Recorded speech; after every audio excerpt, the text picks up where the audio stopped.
নমস্কার, আমি মোকাম্মেল হক, উজালা বাংলা নিউজ। আজ আমরা পৌঁছে গেছি রাজবেড়িয়াতে, উত্তর 24 পরগনার বাদুড়িয়া বিধানসভার অন্তর্গত রাজবেড়িয়াতে উত্তর 24 পরগনার বাদুড়িয়া বিধানসভার যিনি বিধায়ক আব্দুর রহিম দিলু মহাশয়ের বাড়িতে এই মুহূর্তে আমরা উপস্থিত।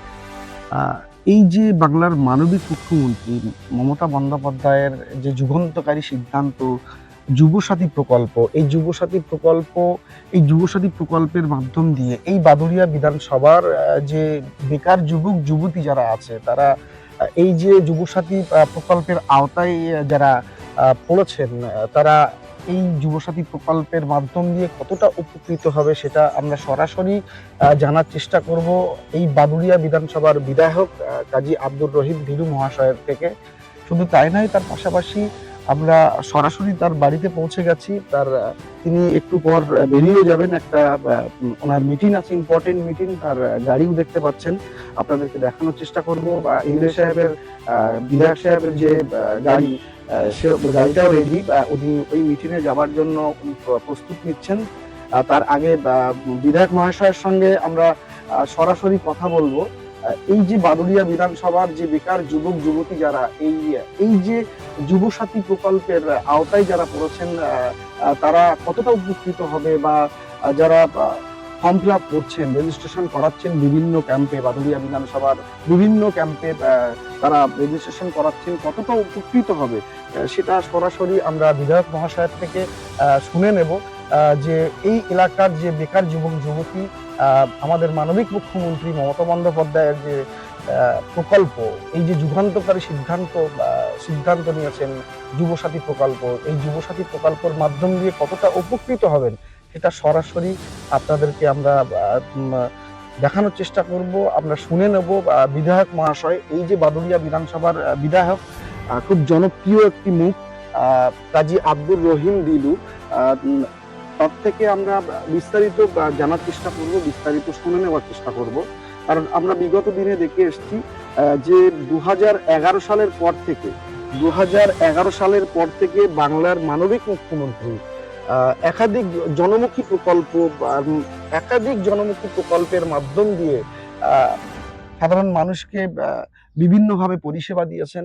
যতগুলো প্রকল্প তিনি 2011 পর থেকে বিগত 15 বছরে তিনি যতটা প্রকল্প মানে সাধারণ মানুষকে উপহার দিয়েছেন, তার মধ্যে একাধিক প্রকল্প জনমুখী প্রকল্প। তো আজকে সেই 2026 আর হয়তো 2 থেকে আড়াই মাস পর এই রাজ্যের বিধানসভা নির্বাচন, সেই বিধানসভা নির্বাচনের ঠিক 2-3 মাস আগে তিনি তার যুগান্তকারী একটা সিদ্ধান্ত, যে যুবসাথী প্রকল্প, সেই যুবসাথী প্রকল্পের মাধ্যম দিয়ে বাংলার বেকার যুবক যুবতী তারা অনেক উপকৃত হচ্ছেন।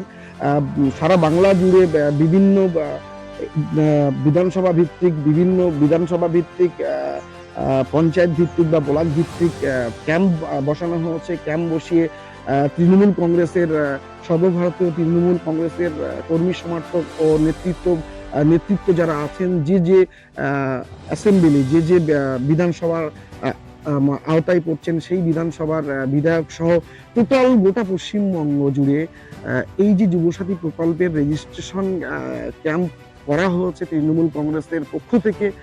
শুধু তাই নয়, প্রতিটা আমরা যতদূর প্রথম দিন থেকেই আমরা দর্শকদের দেখানোর চেষ্টা করছি, আজকে 8তম দিন। আজকে এই যে যুবসাথী প্রকল্পের রেজিস্ট্রেশনের 8তম দিনেও বিভিন্ন জায়গায় আমরা প্রথম দিন থেকেই আপনাদেরকে দেখিয়েছি। বিভিন্ন আপনার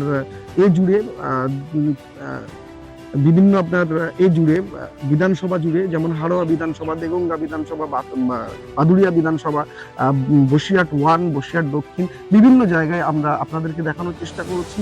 বিভিন্ন বিধানসভায় গিয়ে আমরা দেখানোর চেষ্টা করেছি যে যুবসাথী প্রকল্পে এই যে বেকার যুবক যুবতী, 21 থেকে 40 বছর বয়স পর্যন্ত যে বেকার যুবক যুবতী, তাদের যে উপচে পড়া ভিড়, তাদের যে উল্লাস, তারা যে স্বতঃস্ফূর্তভাবে হাসি মুখে ফর্ম ফিল আপ করে তারা বাড়ি যাচ্ছেন, কন্যাশ্রীর মতো প্রতি মাসে 1,500 করে টাকা তারা পাবে।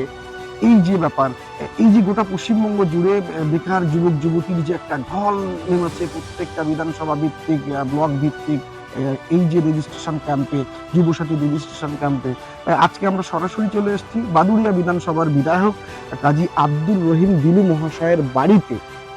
তিনি একটি মিটিংয়ে বেরিয়ে যাবেন একটু পরেই।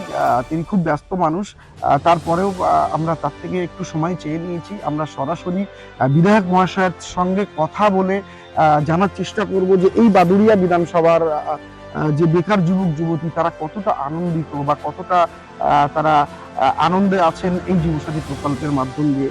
আপনাদেরকে টোটাল দেখানোর চেষ্টা করব। এটা হলো সেই কাজী আব্দুর রহিম দিলু মহাশয়, যিনি বাদুড়িয়া বিধানসভার বিধায়ক।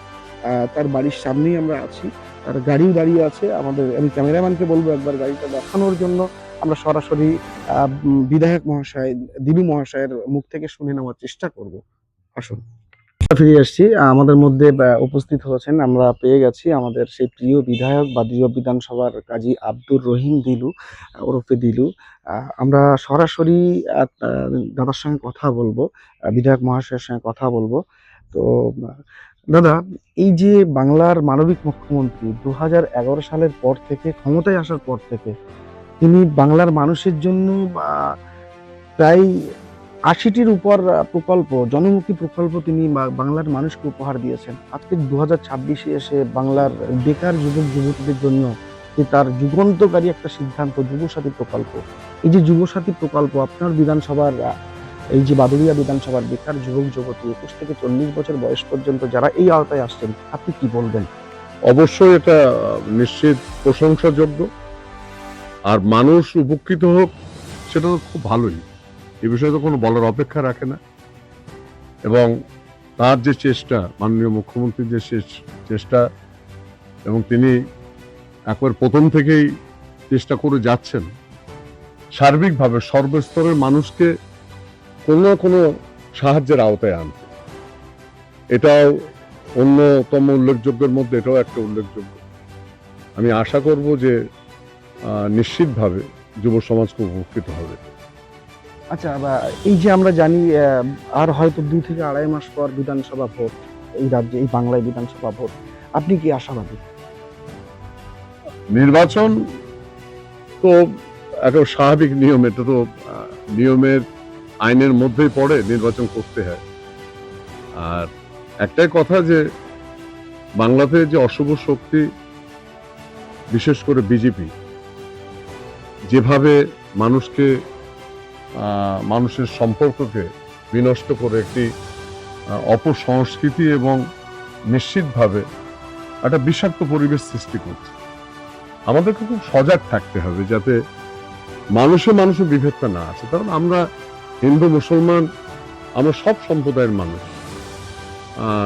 ভারতবর্ষের ঐতিহ্য বরাবর নানা ভাষা, নানা মত, নানা পরিধান, সেই বৈচিত্র্যের মধ্যে এক, সেটাকে আঘাত করার জন্য, সেটাকে নষ্ট করার জন্য যে বিজেপি নিরলস প্রয়াস, সেটাকে রুখতে হবে। আচ্ছা, আমরা তার পাশাপাশি ছোট্ট আরেকটা কোশ্চেন আপনাকে করব। আমাদের সর্বভারতীয় সাধারণ সম্পাদক অভিষেক বন্দ্যোপাধ্যায়, আমাদের মানবিক মুখ্যমন্ত্রী মমতা বন্দ্যোপাধ্যায়, তিনি বলছেন যে আসন সংখ্যা বাড়বে এবারে, বিশেষ করে অভিষেক বন্দ্যোপাধ্যায়। আপনি কি বলবেন? উনি আমাদের যোগ্য নেত্রী এবং যোগ্য নেতা, নিশ্চিতভাবে দলগতভাবে তারা তো বলবেনই, এবং আমরা সকলেই আশা করি যে সেটাই হোক, সেটাই হবে। ধন্যবাদ। আমরা বিধায়ক মহাশয়ের সঙ্গে কথা বললাম উজালা বাংলা নিউজের পর্দায়। আমি মোকাম্মেল হক, ক্যামেরাম্যান আমার সঙ্গে, ক্যামেরাম্যান সহ আমি মোকাম্মেল হক, উজালা বাংলা নিউজ।